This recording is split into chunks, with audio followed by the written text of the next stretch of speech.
안녕하십니까. 타임 시간입니다. 자, 이제 내일 휴일이죠. 휴일이다 보니까 오늘 시간의 시간 어찌 보면 좀 조용할 줄 알았는데요. 그럼에도 불구하고 변동성 자체는 굉장히 큽니다. 시장 내에서 이제 신정부 출범과 함께 기대감 그리고 정책주들의 순환매가 이루어지고 있는 구간이기 때문에 여러분들께서도 현재 구간 정책주에 대해서 내지는 현재 흐름만 잘 파악하시면은 수익을 얻으실 수 있는 구간은 충분하게 열려 있으니까요. 오늘 장 어찌 보면은 종목들 준비한 것도 정책주 방향성들이 많습니다. 하나하나씩 파악해 보면서 확인해 보도록 할게요. 네, 이제 윤아 아나운서 오셨으니까 시작해 보도록 할게요. 안녕하세요. 안녕하십니까. 네, 오늘도 제가 특징주를 꼽아왔는데 오늘은 좀 많습니다. 세 가지를 가져와 봤는데요. 오늘 원전주가 강세를 보이고 있잖아요. 드디어 세코 원전 계약이 성사가 됐는데 그 안에서 현재 산전 기술이 강세를 보여주고 있어요. 지금 원전주 들어가는 거 어떻게 보실까요? 지금 원전주의 대장이라고 한다면은 두산 에너빌리티일 겁니다. 물론 한전기술, 여타 지금 이 체코 원전에게서 한수원 기술력으로 묶여 있는 쪽들이 한전기술, 두산 에너빌리티 그리고 이제 건설사들 이렇게 지금 엮여 있는 상황인데 지금 한전기술 들어가는 게 어떠냐라고 물어보시면 저는 괜찮다고 생각합니다. 그러니까 대장주들이 쉬어가고 있지 않다. 네. 두산 에너빌리티가 만약에 일부 부진하거나 눌린 구간을 만들어 줬었다라면 마찬가지로 눌린 가능성은 충분히 열려 있었습니다. 근데 한전기술 보시면은 지금 현재 구간 오늘 기준으로 거래량도 강하게 들어온 상황이기 때문에 더 이탈할 상황은 없다라는 거죠. 제가 원전주에 대해서 정말 3개월 넘게 3, 4개월 동안 계속해서 여러분들께 전달을 드리고 있는데 네. 저는 아직도 갈 수 있다라고 생각을 해요. 왜? 한전기술이 지금 이제 뭐 정부 정권에 대해서 정책 이야기를 할 수밖에 우리는 없는 상황입니다. 자, 그런데 정부 정권이 이번에 새로 산출되면서 이게 재생에너지 쪽이 더 강해지고 원전은 팽당하는 거 아니냐 이런 이야기도 있거든요. 네. 근데 저는 그거에 대해서 동의할 수는 없을 것 같습니다. 왜 그러냐면은 이번 이재명 대통령 정부 같은 경우에도 원전에 대해서 핵 폐기물 우려는 존재를 하지만 그렇다고 원전에 대해서 원전의 투자에 대한 축소를 이야기한 부분은 아니거든요. 특히나 재생에너지 발전량 계속해서 늘리면서 안정적인 전기 수급까지 들어온다. 한전기술과 같은 기업들은 그럼 안정적인 우상향 추세를 그릴 수 있다라는 거죠. 오늘 최근에 모건 스탠리에서 이런 보고서가 나왔습니다. 현재 전력 수요를 이야기를 해줍니다. 데이터 센터가 필요하는 전력량 같은 경우에는 3년입니다. 25년도부터 28년도까지 지금 데이터 센터 계속해서 확장하고 있잖아요. 네. 이 용량이 대략적으로 65기가와트라고 합니다. 근데 현재 발전량과 앞으로 올해 지금 발전 설비들 들어가는 용량 대비해서 아직도 이 수요 대비해서 모자란 부분이 얼마나 모자라냐? 70%가 모자란다고 합니다. 자, 그러면 여기를 채우기 위해서 우리는 계속해서 에너지에 대한 투자를 지속을 해야 될 겁니다. 거기서 가장 영향도 높은 게 바로 원전이다. 네. 이제 보시면 한전기술 지금 일봉으로 보다 보니까 좀 굉장히 작은데 주봉으로 좀 바꿔서 볼게요. 주봉입니다. 현재 수준 위치 보시면은 이제 매물대 상단 돌입한 시점이기 때문에 충분하게 현재 구간에 대해서 가격적인 돌파 일어날 수 있다. 수주 건수들은 아직도 물밀듯이 들려온다. 우리가 두산 에너빌리티 이번에 체코 수주권에 대해서 이야기를 했지만 이제 체코뿐만 아니라 유럽 전역으로 그리고 미국 내 SMR까지 수주 건수에 대한 기대치는 아직도 높은 만큼 더 올라가자. 아직 넘어가야 될 자리는 많이 남았습니다. 적어도 10만 원 넘어가는 모습을 기대해 보셔도 좋으니까요. 원전 관련주들은 꽉 홀딩하시면 좋을 것 같습니다. 네, 원전 관련주에 대해서는 아직 상방이 많이 열려있기 때문에 홀딩하는 전략 세워주셨습니다. 이제 다음으로 궁금한 종목은요, 바로 코나아이입니다. 어제 상한가를 기록한 데 이어서 오늘도 굉장히 높은 상승률을 보여줬어요. 현재 정책 수혜주로 주목받고 있는데 너무 많이 올라왔나 싶기도 하면서 욕심이 나기도 하고 코나아이 어떻게 보실까요? 자, 이런 종목들 같은 경우에 지금 보면은 이재명 대통령이죠. 이제 당선되셨으니까 대통령이신데 자, 당선되자마자 증시 내에서 이틀 연속으로 굉장히 네. 강하게 올랐습니다. 정책주들 순환매가 지금 빠르게 돌고 있어요. 자, 그러면 이 코나아이는 언제까지 봐야 될까요? 자, 이제 이재명 정부 이제 오늘로 2일째입니다. 자, 그러면 현재 구간에 있어가지고 제일 중요한 건 그래서 재료가 언제 소멸될까 이거예요. 추경안 언제 나오나요? 이게 제일 궁금한 시점이거든요. 네. 추경안 나오면 뭡니까? 그럼 사실상 재료 소멸이에요. 자, 그러다 보니까 추경안 이야기가 나왔다 하면은 이제 세론으로 생각해 보셔도 될 것 같습니다. 정책주 같은 경우에는 계속해서 재료를 먹여줘야 돼요. 밥이 필요해요. 네. 더 가구에서 밥을 계속 먹여줘야 되는데 이 정책주 같은 경우에는 일단 추경안 그리고 이제 지역 화폐에 대해서 발행이 나온다라고 했었을 때 일단 소멸될 가능성이 있습니다. 그래서 지금 일단 이재명 대통령 정부 같은 경우에는 근 3개월 동안 굉장히 바쁜 일정을 지내게 되고 특히나 6월 달 내에 이미 추경과 관련된 TF 구성과 관련된 이야기들이 계속 나오고 있기 때문에 6월 달 중에 나올 가능성이 높다. 지금 저는 현재 구간까지 올라온 부분까지만 따져봐도 어느 정도 차익을 하셔야 되는 구간이다라고 좀 말씀을 전해드리고 싶은데요. 앞서서 말씀드렸다시피 정책주에 대한 순환매가 굉장히 강한데 이 종목 선행적으로 가장 이재명 대통령의 테마주로 가장 강하게 올라온 종목이기 때문에 현재 구간부터는 미리 현금 확보, 추가적인 접근은 좀 지양하시는 게 좋을 것 같다라고 말씀 전해드리겠습니다. 네, 현재는 많이 올라와 있기 때문에 이제 현금 확보를 할 구간이다라는 자세한 설명까지 해주셨습니다. 또 다음으로 궁금한 종목은 또 정책 관련해서 신재생 에너지도 고개를 들었잖아요. 대명 에너지가 5거래 연속 빨간불 켜내고 있는데 대명 에너지도 어떻게 보실까요? 저는 지금 원전주에 대해서 굉장히 좋게 계속해서 말씀드리고 있는데 네. 친환경 에너지도 결국 에너지예요. 지금 투자에서 가장 중요한 건 저는 에너지라고 생각하기 때문에 대명 에너지도 오케이라고 네. 사인을 드리고 싶어요. 왜 대명 에너지, 신재생 에너지랑 원전이랑 다른 거 아닌가요? 라고 물어보신다면 뭐 결 자체는 거의 똑같습니다. 왜 결 자체는 똑같냐? 어차피 원전도 친환경적으로 편입이 됐어요. 자, 그래서 대명 에너지가 어떤 기업이냐면은 이 기업은 2마리 토끼가 아니라 3마리 토끼입니다. 태양광, 풍력, 그리고 배터리 쪽까지.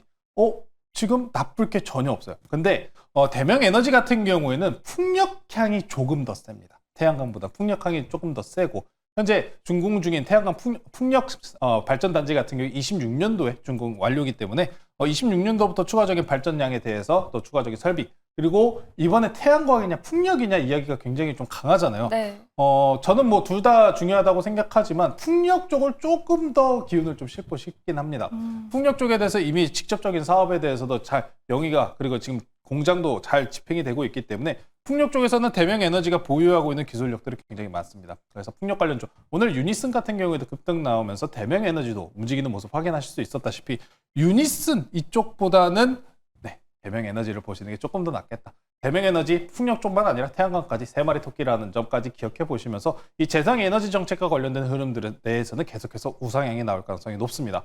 원전도 에너지, 재생 에너지도 결국에는 에너지입니다. 지금 우리는 AI 발전을 위해서 에너지가 필요한 시점이기 때문에 이 재생 에너지 관련주들도 정책향 내에서 추가적인 우상향 기대해 보시면 좋을 것 같습니다. 네, 재생 에너지 관련주도 추가적인 우상향 나와줄 것이다 라고 얘기해 주시면서 대명 에너지에 대해서도 상승에 대해서는 오케이라는 사인을 주셨습니다.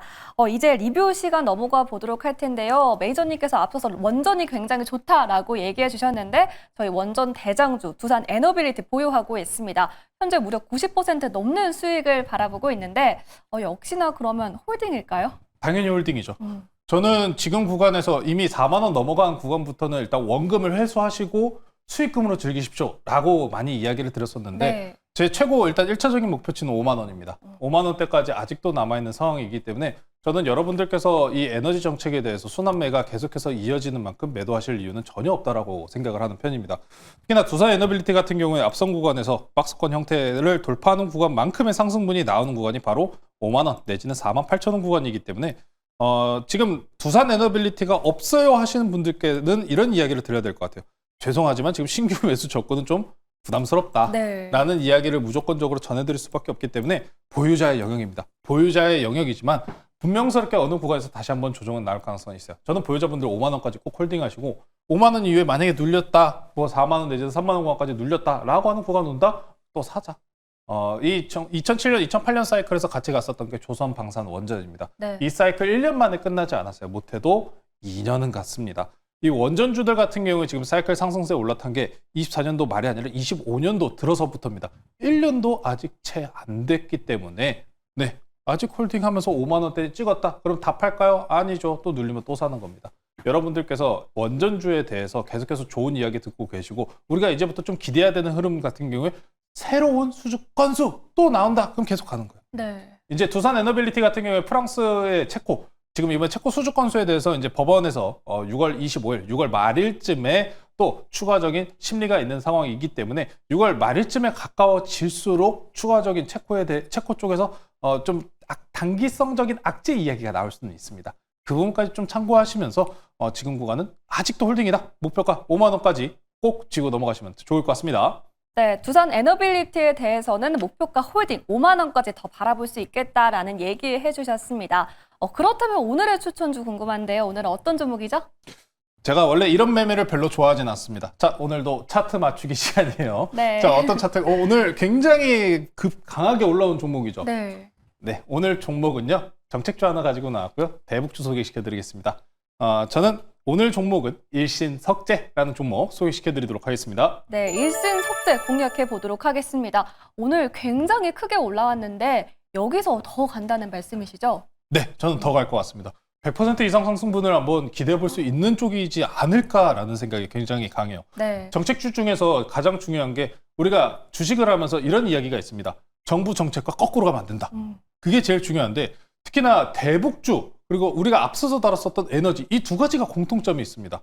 두 가지 에너지 같은 경우에도 원전이나 아니면 재생 발전과 관련돼서 트럼프 대통령도 지금 어느 정도 규제를 해제하면서 밀어주고 있죠. 우리나라 정부도 마찬가지입니다. 자, 그런데 대북도 마찬가지네요. 네. 전 그렇기 때문에 오히려 지금 정부 정권 내에서 이제 신정부가 탄생한 구간이기 때문에 추가적인 상승분 충분히 나올 수 있다라고 해서 오늘 일단 대북주를 가지고 나왔습니다. 물론 대북주 같은 경우에 지금 각각 기업들의 상황이라든지 재무 지표 뭐 이렇게 모두 좋은 상황은 아니에요. 그렇기 때문에 분명한 부담감은 있겠습니다만 우리가 이런 테마성 종목에서 가장 중요한 건 뭐겠습니까? 재료가 끊이지 않아야 된다는 점. 이게 가장 중요하기 때문에 오늘 대북주 하나 가지고 나왔고요. 자, 일신석재, 건축석재 및 가공 및 판매 사업을 영위하고 있는 기업 중에 한 곳입니다.